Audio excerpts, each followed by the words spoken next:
Coming to terms with the fact that you're out of shape is difficult. But when I found myself gasping for air after climbing 4 flights of stairs when my building's elevator broke, I knew something had to change. By the time I am done with the day's work, there are no gyms open around me. Unfortunately for me, there were no 24-hour ones in my town, so I decided to take up jogging. Night jogging. Now, I wasn't stupid, and I didn't go out without protection. As I finished my stretches, I patted my pocket to make sure the small can of pepper spray was still inside. I started down my path, choosing to head out more toward the quieter part of town.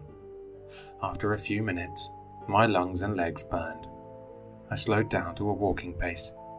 My heart raced, and I was sweating even though I hadn't really done much. Part of me considered turning around and going back home, but I decided to at least walk the rest of the way and maybe jog back. Without the sound of my loud breathing and feet pounding the sidewalk, I could hear things a bit clearer. It really was quieter on this side of town. I could only hear the faint chirp of crickets and the far-off mechanical buzz of the streetlights above. Then, when I crossed an intersection, another sound caught my ear. A steady pat, pat, pat, pat. I looked down the street I just passed. It looked like someone else had the same idea I did, because I could see someone jogging in the distance. I was about to turn around and mind my own business when I noticed something that looked a bit off. As they got closer, I realized that they were jogging backwards. But not how you would expect. Whenever people run or walk backwards, it seems to inhibit their pace, make them slower. Not this person. They were going full speed, like a video being rewound. Part of me was a little freaked out, but part of me was also a little impressed. Maybe this person was doing some new kind of run that had a benefit I was unaware of. I stopped walking.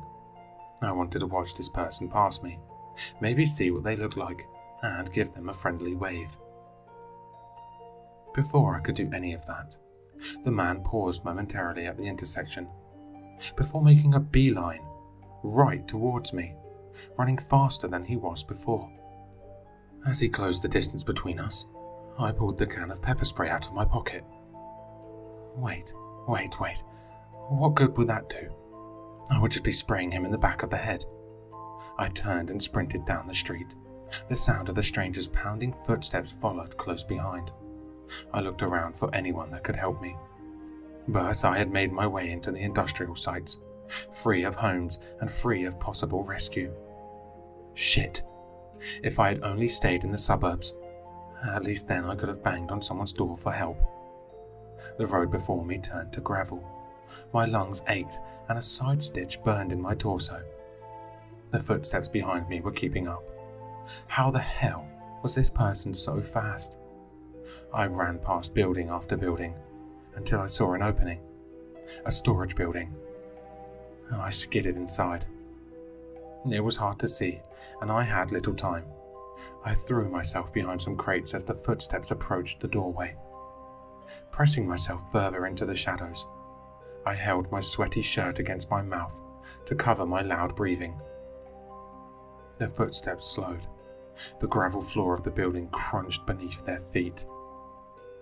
The footsteps that were once fast in pursuit were now slow and methodical. What did this person want from me? The footsteps grew louder. Did they want to hurt me? Closer still. My breath caught in my throat as a hand came around to grip the side of the crate in front of me. The stranger moved its backwards frame in front of me. They were crouched down, almost in a back bend so their head was on my level. The back of the stranger's head began to quiver. 2 small bumps pushed their way up to the scalp. The skin swelled and swelled as the bumps grew larger. Suddenly, the skin over the bumps opened. The slit widened to reveal 2 eyes, without any brows or lids. The eyes stared back at me, wide and large. Its expression was hard to read. The scalp began to quiver again, and a large horizontal slit opened up below the eyes. Glistening pointed teeth gleamed back at me. Row upon row of pointed daggers seemed to go on forever into the gaping mouth. Then, whatever this thing was, pulled up the sides of its mouth in a smile. It leaned in closer. With a death grip, I pulled my sidearm from my hip and fired twice into the beast's face. With 2 loud bangs, the creature was on the ground, twitching. I had blown most of its head clean off. After a few moments of stunned silence, I stood. The following few days were a hazy blur of police questioning and lying awake at night. The body was found where I had left it, thankfully. The police were initially confused at how shooting a man in the back of the head was self-defense, but after a polygraph test and the forensic results supported my claim, I was let go. I omitted some of the stranger details, of course. I told them the person was following me backwards, probably so I wouldn't see their face, and they concerned me, so I shot them. The man was never identified. Fingerprint testing came back with nothing, and with no head, they couldn't even see his face. I did hear that there was an effort to retrieve any teeth at the crime scene that could have been his. The only thing the forensics found was what seemed to be some kind of animal teeth. Since this incident, I've purchased a treadmill, and I've kept up with a steady exercise routine. Despite everything, I've been building up my stamina. When I go on my runs, and my head goes back to that night, I wonder if there was only one of those things out there.